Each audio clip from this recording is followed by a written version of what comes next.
이제 박해로 죽음을 당할 것을 알면서도 입국이 금지된 먼 나라 조선에 들어오신 세 분을 만나보겠습니다. 서양 선교사로는 처음 입국한 모방신부입니다. 1794년 주문모 신부 이후로 42년 만에 서양 신부님이 오신 겁니다. 모방신부는 33세에 입국했는데 우리말 이름이 나백다록으로 성은 나씨이고 이름은 세례명 베드로를 한자음으로 해서 백다록이라고 했습니다.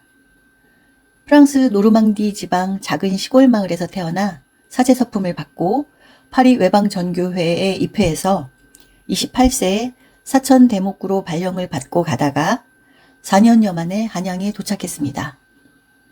모방신부는 입국하자마자 교촌을 방문하면서 여러 성사를 집전했습니다.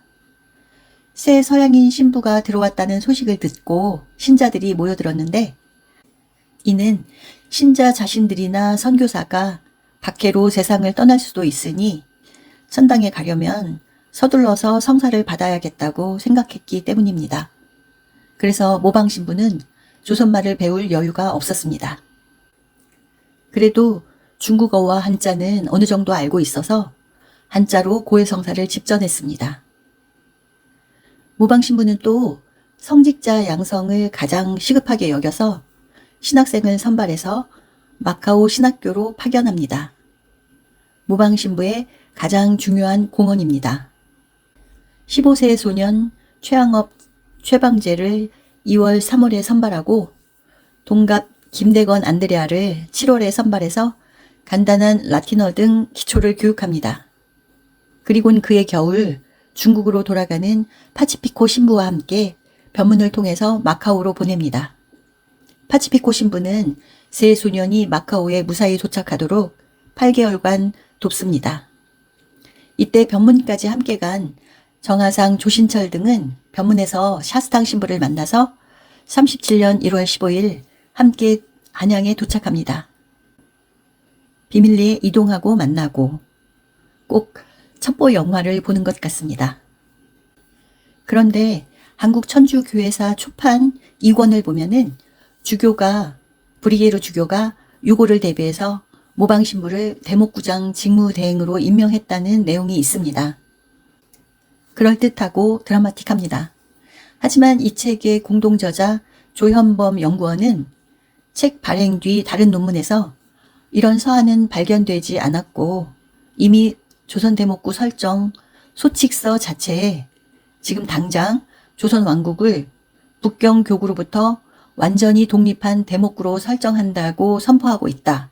따라서 직무대행설은 재고돼야 한다고 전하고 있으니 참고하시기 바랍니다. 모방신부가 한양에 도착했을 때에는 이미 유방제 파치피코 중국인 신부가 2년 전부터 사목활동을 하고 있었습니다. 이분은 포교성성 직할 나폴리 신학교 학생 때부터 조선에서 선교할 의지를 보였고 포교성성은 이 신부를 미리 보내서 브리게르 주교의 입국을 준비하게 했습니다. 그런데 그는 여러 보고를 자신이 속한 포교성성이 아닌 포르투갈 보호권에 있는 북경교구장 피레스 페레이라 주교에게 했습니다. 파치피코 신부는 외국인 선교 사제의 입국을 반대하면서 조선인 사제를 양성하자는 입장이어서 조선 신자들에게 서양 선교사의 입국은 위험하며 조선 선교에 도움이 되지 않을 것이라면서 브리게르 주교의 입국을 방해 내지 지연시켰습니다. 포르투갈 보호권의 북경교구와 포교성성 산하 선교회가 서로 견제한 건데요. 모방신부는 브리게르 주교를 가까이 모시면서 이 과정을 모두 알고 있어서 파치피코 신부를 그해 겨울 중국으로 돌려보냅니다. 파치피코 신부가 조선말을 배우려 하지 않고 한양 밖 교우촌은 돌보지 않는다면서 성무 집행정지 처분을 내린 겁니다. 하지만 그 후에 입국한 앵베르 주교는 이건 과하다면서 파치피코 신부가 고향 섬서에서 사목활동을 하면서 여생을 보낼 수 있게 했습니다. 모방신부 다음 해에 1837년 헌종 때 오늘 교회사의 시대는 순조의 손자 헌종 시기입니다. 샤스탕 신부가 조선에 두 번째로 입국합니다. 한국 성은 정이고 야고보를 한자로 바꾸면 어떻게 될까요? 네, 아각백. 그래서 한국 이름은 정아각백입니다. 샤스탕 신부는 프랑스 동남부의 디뉴 근처 마르쿠에서 농부의 아들로 출생했는데 모방 신부와 동갑이고 브리게르 주교보다는 11살 어립니다. 샤스탕은 청소년기에 프란치스코 사베리오 전기와 예수의 선교사들의 서한집을 읽으면서 선교사를 꿈꿨습니다. 1826년 23세, 23살에 사제서품을 받고 보름 뒤 고향에서 첫 미사를 봉헌하고 바로 열흘 뒤 선교사로 떠나게 됩니다. 샤스탕과 그 어머니의 이별도 많이 알려진 일화인데요. 23살 아들이 첫 미사를 봉헌했는데 이 미사에 참여하면서 어머니는 얼마나 흐뭇했을까요? 그런데 그 아들이 선교사로 떠난다고 합니다. 어머니는 말렸지만 결국 아들은 떠납니다. 어머니는 떠나는 아들을 뒤따라가다가 냇가 자갈밭에 쓰러집니다. 샤스탕은 되돌아가서 어머니를 일으켜드리고 용서를 구하고는 떠납니다. 그랬던 아들이 13년 뒤에 조선에서 참수당하기 직전에 부모님께 장문의 편지를 썼어요. 그 편지는 기회받기 때 읽어보겠습니다.